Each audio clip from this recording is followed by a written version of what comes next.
నమస్తే. ప్రస్తుతం మనతో పాటు సీనియర్ జర్నలిస్ట్ భరద్వాజ్ ఉన్నారు. ఆయనతో మాట్లాడదాం. నమస్తే సార్. నమస్తే సార్, ఈ లావణ్య రాజ్ తరుణ్ కేసులో రోజుకొక న్యూస్ వస్తూనే ఉంది. ఇవాళ మాల్వి మల్హోత్రాపై అంటే ఎవరితోనైతే సంబంధం పెట్టుకొని లావణ్యని వదిలేశారు రాజ్ తరుణ్ అని చెప్పేసి అంటున్నారు.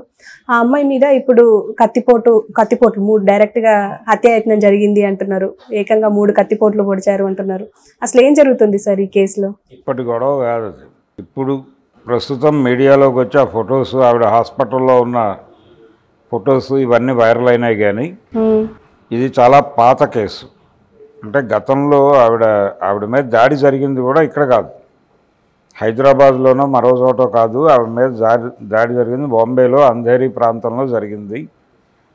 3 కత్తిపోట్లు పొడిచారు. ఈ కత్తిపోట్ల వెనకాల అసిస్టెంట్ ప్రొడ్యూసర్ ఒక ఆయన యోగేష్ అనేటువంటి వ్యక్తితో ఈవిడికి ఒక రిలేషన్ ఉంది అనే వార్త ఈ మధ్య ఎస్టాబ్లిష్ అయింది. అంటే ఆ యోగేష్ మదర్ ఒక వీడియో సోషల్ మీడియాలోకి వచ్చింది, అది వైరల్ అయింది. ఆవిడ ఆరోపణ ఏంటంటే నా కొడుకు ఈ మాల్వి మల్హోత్రా అనేటువంటి నటిని ప్రేమించాను అని చెప్పాడు, ఆ అమ్మాయి కూడా ప్రేమించాను అని చెప్పింది.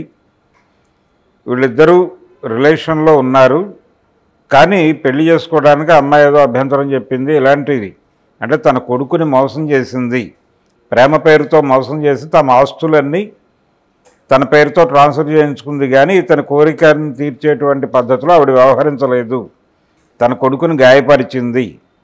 దీనికి ఏదో ఒక మూల్యం చెల్లించాల్సి ఉంటుంది మాల్వి మల్హోత్రా అని ఆవిడ పెట్టినటువంటి ఒక వీడియో తెలుగు మీడియాలో కూడా, తెలుగు జనాల్లో కూడా విపరీతంగా సర్క్యులేట్ అయింది. కారణం ఏంటంటే ఆ వీడియో బయటకు వచ్చిన టైంలో కరెక్ట్గా ఇక్కడ లావణ్య వర్సెస్ మాల్వి మల్హోత్రా వయా రాజ్ తరుణ్ అనేటువంటి ఒక వివాదం నడుస్తోంది. కాబట్టి ఈ మాల్వి మల్హోత్రాకి సంబంధించిన ఏ అంశమైనా కానీ జనాలకి ఒక క్యూరియాసిటీ పాయింట్గా మారిపోయింది.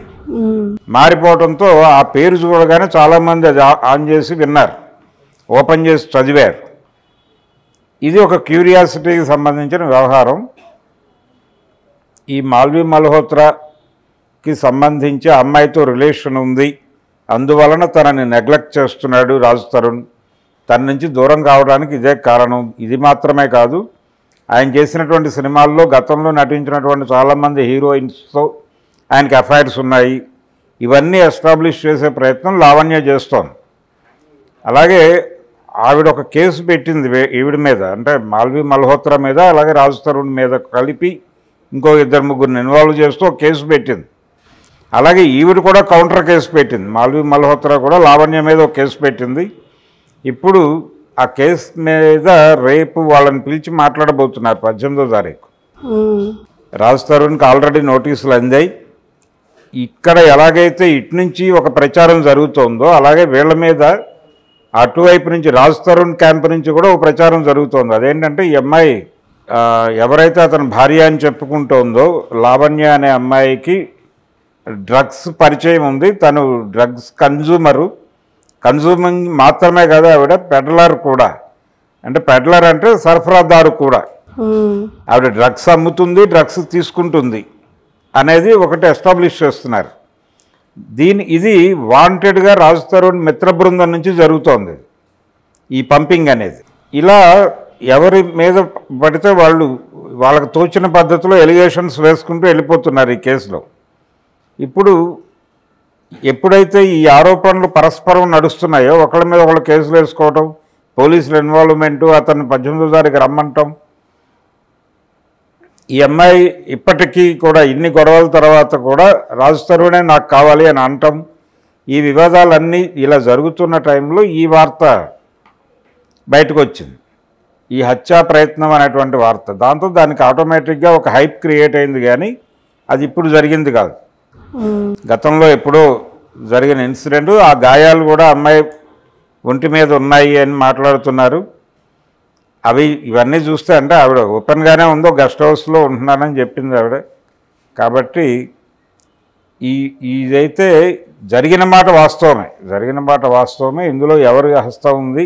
యోగేష్ తాలూకా వ్యక్తులు చేయించారు ఈ హత్యా ప్రయత్నాన్ని అనేది. హత్యా ప్రయత్నంగా మాత్రమే ఉండాలని కూడా వాళ్ళకి రిస్ట్రిక్షన్స్ ఉన్నాయి అనేది వినిపిస్తున్నటువంటి మాట.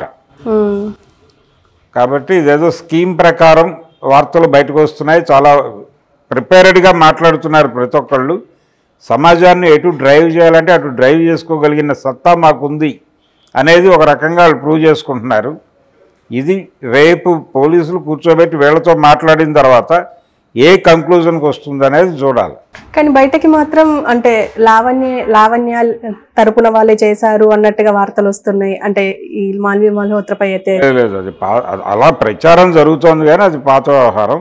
ఉమ్, ఇది ఆ డైరెక్టర్ యోగేష్ తాలూకా వ్యవహారం. అది ఉమ్, ప్రొడ్యూసర్, అసిస్టెంట్ ప్రొడ్యూసర్ అతని తాలూకా గ్యాంగ్ చేసినటువంటి పనిగానే అధికారికంగానే చెప్తున్నారు. మరి ఇప్పుడు ఈ అక్రమ సంబంధం అని చెప్పేసి అంటున్నారు, పెళ్లి అయ్యింది, లావణ్యతో రాజధానికి పెళ్లి అయ్యింది సీక్రెట్ గా అని అంటున్నారు. కానీ ఇప్పుడు ఈ కేసు అంతా చూసుకుంటే ఒక కన్ఫ్యూజన్ అయితే ఏర్పడుతుంది. అంటే నాకు అతను కావాలి అంటున్నారు, వద్దు ఆయననేమో వద్దు అంటున్నారు. అసలు ఏం జరుగుతుందంటారు? వద్దు కావాలి అని వాళ్ళిద్దరూ పరస్పరం అనుకుంటున్నారు, కానీ ఎవరి పద్ధతిలో వాళ్ళు రకరకాల విషయాలు పబ్లిక్ డొమైన్లో ఉంచుతున్నారు. పబ్లిక్ డొమైన్లో ప్రధానంగా లావణ్యకి సంబంధించి రాజ్ తరుణ్ పంపు చేస్తున్నటువంటి ఒక కొత్త విషయం ఏంటంటే, ఆ అమ్మాయి మీద గుంటూరు పట్టాభిపురంలో ఒక కేసు నమోదైంది అని ఆ ఎఫ్ఐఆర్ కాపీని ఇప్పుడు సర్క్యులేషన్లో పెట్టారు. ఆయన ఫస్ట్ డేనే చెప్పాడు.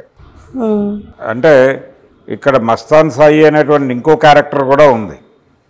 ఈ మస్తాన్ సాయి అనే అతను ప్రేమ పేరుతో తనని వేధించాడని, చివరికి అతని ప్రేమలోకి వెళ్దాం అనుకుంటున్న టైంలో అతని వాస్తవ స్వరూపం తెలిసి భయపడ్డారని ఆవిడ కూడా అడ్మిట్ చేసింది. ఈ క్యారెక్టర్ ఉంది అనేదాన్ని. ఈ మస్తాన్ సాయి ఎక్కడుండేవాడు? వీళ్ళ విల్లాలోనే పైన ఉండేవాడు. అది కూడా రాజ్ తరుణ్ యాక్సెప్ట్ చేశాడు, ఉండేవాడు. అతనితో కూడా ఈ అమ్మాయికి ఒక ఎఫ్ఐఆర్, ఒక ఘర్షణ రెండు ఉన్నాయి అనేది తను ఎస్టాబ్లిష్ చేసినటువంటి విషయం. అందులో భాగంగానే వీళ్ళిద్దరూ అతని చెల్లి పెళ్లి కోసం గుంటూరు వెళ్ళినప్పుడు అక్కడ ఒక హోటల్లో ఉన్నారు, 10 రోజుల పైన ఉన్నారు ఆ హోటల్లో అని చెబుతూ, ఆ హోటల్లో ఉండగానే అతని మీద ఘర్షణకి దిగిందని, తనని ఇబ్బంది పెడుతున్నాడు, హెరాస్ చేస్తున్నాడు అని ఆవిడ గగ్గోలు పెట్టడంతో విషయం పట్టాభిపురం పోలీస్ స్టేషన్ దగ్గరికి వెళ్ళింది. వాళ్ళ సమక్షంలోకి వెళ్ళిన తర్వాత అక్కడ ఎఫ్ఐఆర్ నమోదైంది. ఇప్పుడు ఆ ఎఫ్ఐఆర్ కాపీయే బయట సర్క్యులేషన్లో ఉంది. ఇది ఎప్పుడు జరిగింది? రాజ్ తరుణ్తో ఈవిడ రిలేషన్లో ఉండగానే వాళ్ళ విల్లాలోనే వీళ్ళు తరచూ కలుసుకునేవారని, వాళ్ళ మధ్య ఘర్షణ జరిగినప్పుడు తాను వెళ్ళి స్వయంగా వాళ్ళని విడదీశానని రాజ్ తరుణ్ చెప్తున్నాడు. ఈ కేసు, ఈ ఎఫ్ఐఆర్, దీంతోపాటు ఇప్పుడు అమ్మాయి తరఫున ఎవరైనా మాట్లాడితే వాళ్ళు డ్రగ్స్ అమ్ముకునే వాళ్ళని సమర్థించినట్టే అని కూడా ఒక మాట చెప్తున్నాడు. అంటే ఆ అమ్మాయి పెడ్లర్ కూడా, ఆవిడ అమ్ముతుంది, డ్రగ్స్ అమ్ముతుంది, కన్జ్యూమ్ చేస్తుంది, రెండూ చేస్తుంది అనేది కూడా ప్రచారం చేస్తున్నారు విపరీతంగా. తద్వారా ఆ అమ్మాయి పర్సనల్ క్యారెక్టర్ని, ఆ అమ్మాయి పర్సనల్ స్పేస్ని నాశనం చేసే ఉద్యమం ఒకటి జరుగుతోంది యువతల వైపు నుంచి. ఇన్ని గందరగోళాల మధ్య ఈ కేసు నడుస్తోంది. లావణ్య వర్సెస్ రాజ్ తరుణ్ అనేటువంటి కేసు. దీనిలో రకరకాల పాత్రలు వచ్చినాయి. దీనికి ఒక పాన్ ఇండియా కలర్ ఇచ్చే ప్రయత్నం కూడా చేస్తున్నారు. ఏది ఏమైనప్పటికీ కొంత క్యూరియాసిటీ ఉన్నటువంటి వ్యవహారం ఇది. రాజ్ తరుణ్ని రేపు పిలిచి పోలీసులు మాట్లాడతారు. అక్కడ మాట్లాడిన సందర్భంలో వీళ్ళందరినీ కూడా పిలుస్తారు డెఫినెట్గా.